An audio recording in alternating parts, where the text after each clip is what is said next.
Good morning, Eagle Nation. We're going to have to deal with technology today because the universe is not conspiring with us, and that's okay.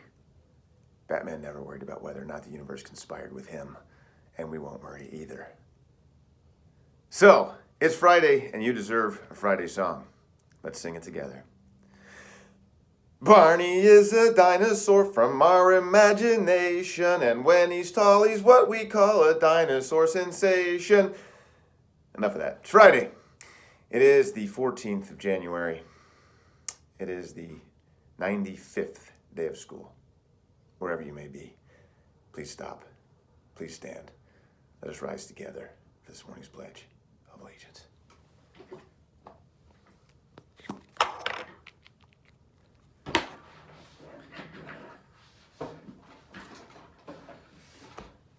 I pledge allegiance to the flag of the United States of America and to the republic for which it stands, one nation, under God, indivisible, with liberty and justice for all.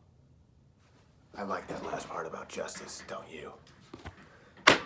Before we go any further, I'm going to invite you to join me to do my bat push-ups that I do every morning. 10 is the goal today, just to get us started. Let's do them. 1, 2, 3, 4, 5, 6, 7, 8, 9, 10. And only 90 more to go, which is like nothing to me. All right, today, we're focused, as you already know, on writing an essay. What we have here is a continuation of our work. We took all of your ideas, and they were brilliant, by the way. Some might even say peerless. And we summarized and we synthesized to come up with this. Batman has more superior technology than Spider-Man. But we went on further and did the same thing, because remember, writing is just organized thought. And if you can think it, then you can say it. And if you can say it, then you can write it. So we took all of your other ideas that were also brilliant, and we made another sentence because we synthesized. And we said Batman is physically superior to Spider-Man, which all of us know is obviously true. Just look at him. And we did it one more time with this, which I must say is incredibly accurate. Batman is more intelligent than Spider-Man. So now, our job is to prove this, which, if you don't have the honor of meeting me, you have to use words. And so we'll use some words today, using this simple phrase, for example, comma. And we're going to do it again, for example, comma. And then we're going to do it again, for example, comma. Yeah, it's formulaic, but that's okay. So today, we're going to write and fill in the blank here. Batman has more superior technology than Spider-Man. For example, well, all I really need to do is select one of these details from earlier. I did synthesize them, and now we're going to pull them apart. So, I like this one. I drove to work this morning in my Batmobile. It's a great example. So I'm going to leave this here. Batman has more superior technology than Spider-Man. For example, he, instead of saying has, that's a pretty weak word, let's say possesses. Means the same thing, but it sounds so much cooler. For example, he possesses armor and better vehicles. Armor and better vehicles. Period. Isn't that nice? Let's hear that again, because good writers also do something else. Good writers also read their writing, and they read it over and over and over. Batman has more superior technology than Spider-Man. For example, he possesses armor and better vehicles. Batman is physically superior to Spider-Man. For example, simple. We'll just repeat the process. It's a formula. We can pick any one of these. I am stronger. I have more physical prowess. I am peak human. I love all of these. I can make this the biggest essay ever. I'm bigger than him too, plus I'm a better fighter. I have more fighting IQ, I can do a sneak attack, and I can fly. So I'll just pick any one of those. I'm physically superior to Spider-Man. You know what? Spider-Man can't fly, but I can. So let's use it. For example,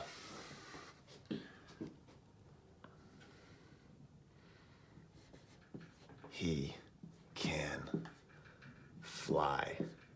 How simple was that? He can fly. Nice detail. Now let's read it again, one more time. Batman has more superior technology than Spider-Man. For example, he possesses armor and better vehicles. Batman is physically superior to Spider-Man. For example, he can fly. And now, Batman is more intelligent than Spider-Man. For example, I'm intelligent, I'm brilliant, and peerless. He is peerless.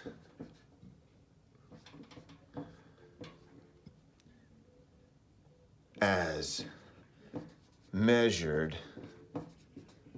No. As demonstrated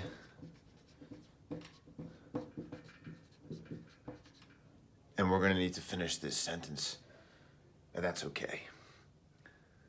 So, today, to recap, all we did was take all your brilliant ideas, all those details. We had already synthesized them into a sentence that gave a reason. But then we took our reason and we defended it. Because that's what defenders do. They defend things. We defended it with an example. And then we just repeated the process again and again and again. And little by little, you can already see an essay starting to emerge from all of this organized thought. So, for all of you out there, if you're a Spider-Man lover, first of all, I'm sorry. If you're a Batman person, I appreciate you. But either way, let's get to some words of wisdom so that you can get to the business of teaching and learning. These are words that Batman wrote himself. Batman was the 20th President of the United States and a very wise man. One day, Batman stopped to buy a paper from a newsboy, and he took the paper. Batman bowed to the boy. And then a friend of Batman's, some of you might know him as Robin, said, "Why on earth did you, Batman, bow to that newsboy?" And Batman replied, "No one knows who's buttoned up in that jacket." Now take a look around at your fellow classmates. Who knows? Maybe the next Batman or Batgirl or Pope is sitting next to you. Maybe the next Tiger Woods or LeBron James or Dr. Martin Luther King is right there next to you, buttoned up in that jacket. Think about Batman and the humble gesture I made towards that small boy, and treat others as if they were somebody special. That shouldn't be too hard when you realize that everybody is special in his or her own unique way, except for Spider-Man. With something to think about. This is Batman. Mask up. Keep your distance. Increase it just a little bit more. Then stay in your zones and your cohorts. And put your phones away. And then make it a great day. Or not. The choice is always yours.